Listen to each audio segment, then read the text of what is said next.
पहचान के जरिए मिला काम बहुत कम समय के लिए ही टिक पाता है, लेकिन काम से मिली हुई पहचान जिंदगी भर कायम रहती है। नमस्कार दोस्तों, इस सुविचार के साथ मैं आपका तहे दिल से हार्दिक स्वागत करता हूँ हमारे इस चैनल फैक्ट्स ग्राम में। दोस्तों, वो कहते हैं ना कि जो अपने कदमों की काबिलियत पर विश्वास रखते हैं वो ही अक्सर मंजिल पर पहुँच पाते हैं। बस ऐसे ही एक व्यक्ति की कहानी आज मैं आप लोगों को सुनाने जा रहा हूँ।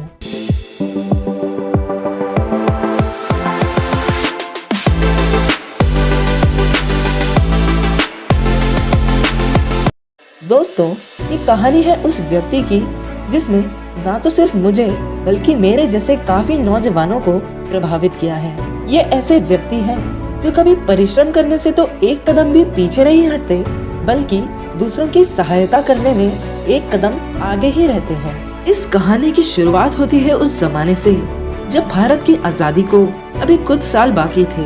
तब गौतम बुद्ध के जन्मे इस पावन धरती पे वैशाली के एक छोटे से गांव में जन्म हुआ था इनके पूज्य दादाजी, जिन्हें ये प्रेम से बाबूजी कहकर बुलाते हैं। आर्थिक रूप से समृद्ध परिवार होने के बावजूद समाज के प्रति समर्पण और अपनी क्षमता से भी ज्यादा गरीबों के उत्थान में खर्च करने वाले और दान देने वाले व्यक्ति श्रीमान राम उदित सिंह अपने क्षेत्र में अपने ही पूर्वजों की तरह पहचान बना रहे थे। इसमें बखूबी रूप से साथ दिया उनकी धर्म पत्नी और समाज में अपनी पहचान रखने वाली लगनवर्ती देवी ने। इन दोनों महापुरुष दंपत्ति के तीनों पुत्रों ने मेहनत और प्यार से परिवार को आगे बढ़ाया और ऐसे समाज में पारिवारिक सद्भाव और एकता की मिसाल कायम की। तीनों पुत्रों ने अपनी पूर्ण क्षमता से परिवार को एकजुट करके जॉइंट फैमिली चलाया।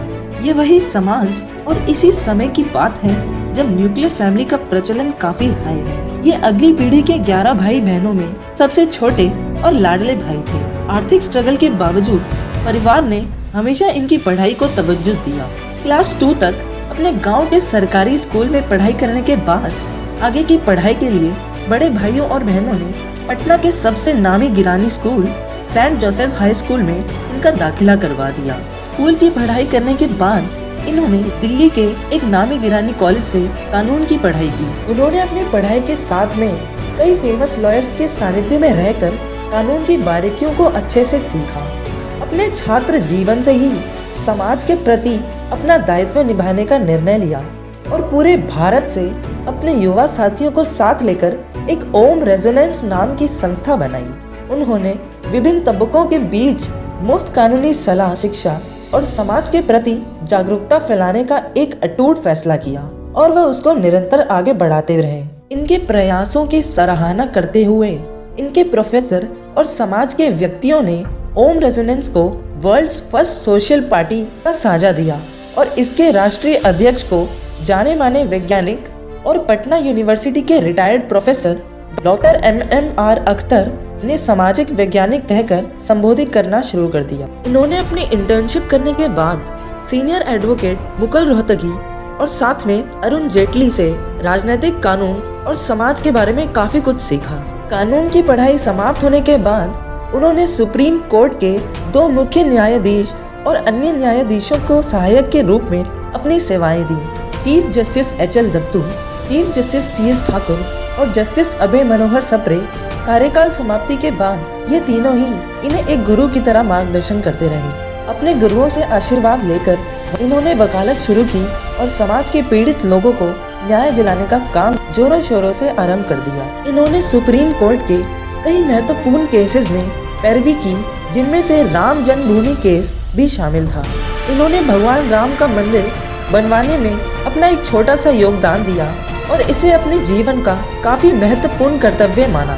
मानवता और देश के प्रति अपने दर्शन को सच्चाई में बदलना और अपने आदर्श समाज की परिकल्पना के लिए अपने दर्शन लक्ष्य, जिसका नाम ISL यानी कि आइडियल सोसाइटी एंड लिविंग, को समर्पित कर दिया। इनके लक्ष्य ISL का एक मल्टी डायमेंशनल अप्रोच है। इसके अनुसार समाज की समस्याओं का आदर्श समाधान सामाजिक तरीकों से ही संभव है, लेकिन समाज को फलीभूत होने के लिए देश और दुनिया में पॉलिटिकल स्टेबिलिटी और रूल ऑफ लॉ का कायम होना एक जरूरी शर्त है।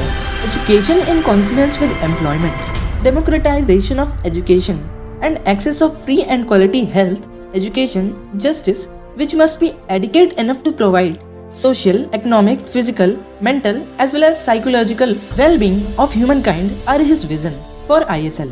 इनका यह विजन ना तो सिर्फ पूरे इंडिया पर बल्कि पूरे वर्ल्ड के लिए है। उनका ऐसा मानना है कि कम्युनिटी एफर्ट्स काफी जरूरी होते हैं, लेकिन इंडिविजुअल एफर्ट्स उनसे एक कदम आगे ही रहते हैं और वो उसमें ज्यादा विश्वास रखते हैं। उन्होंने अपनी practice supreme court of India से स्टार्ट करी, जो कि इनका प्राइम कोर्ट ऑफ प्रैक्टिस है। इन्होंने अपने ISL के लक्ष्य को आगे बढ़ाने के लिए एक नई ऑर्गेनाइजेशन बनाई, जिसका नाम इन्होंने जनता लॉयर और जनता स्मार्ट विलेजेस रखा।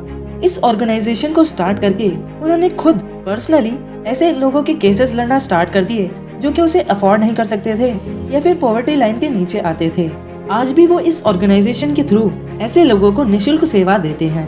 उन्होंने ना तो सिर्फ खुद बल्कि अपने हजारों लॉयर साथियों को, जो कि अपने फील्ड में काफी ज्यादा माहिर हैं, उनको मोटिवेट किया ताकि वो भी प्रो बोनो लिटिगेशन कर सके, यानी कि अपनी सर्विसेज फ्री में लोगों को प्रोवाइड करके पब्लिक वेलफेयर में अपना सहयोग दें। उन्होंने अपने इस जनता लॉयर के आंदोलन को काफी आगे बढ़ाया और आज करीब 1500 से भी ज्यादा बेहतरीन एडवोकेट्स इस मिशन में उनके साथ जुड़ गए हैं। उनका ऐसा मानना है कि वाइब्रेंट डेमोक्रेसी पॉलिटिकल गवर्नेंस के लिए सबसे बेहतरीन औजार है और वाइब्रेंट और मीनिंगफुल डेमोक्रेसी के सर्वाइवल के लिए बाकी सब कुछ सेकेंडरी ही है। इंडिपेंडेंस के बाद से जयप्रकाश नारायण की आइडियोलॉजीज उन्हें काफी पसंद आई और 2013 में जब सुब्रमण्यम स्वामी ने जनता पार्टी को बीजेपी से मर्ज करने का फेल्ड अटेम्प्ट किया, तब वो उन लोगों में सबसे आगे खड़े थे जो कि इसके विरोध में थे। He advised and employed his best legal as well as leadership tools to serve the Janata Party as he believes in the great ideologies of its founding fathers. He finally succeeded in the legal battle against the announced merger, and finally, Sri Jai Prakash Bandhu was recognized as the national president of Janata Party, and he, being a youth leader, focused his energy on stabilizing organization of Janata Party all over India. He is currently a well-known as well as respected advocate in the Supreme Court of India, and along with this, he is the National General Secretary organization in Janata Party, and his name is Rajesh Udit Singh, and he is on a mission to directly or indirectly contribute in maintaining conducive political ecosystem all over the country and the world, so that the society through its own social tools can achieve its ISL, ideal society and living. Thanks a lot guys for watching this till here and being a lovely audience.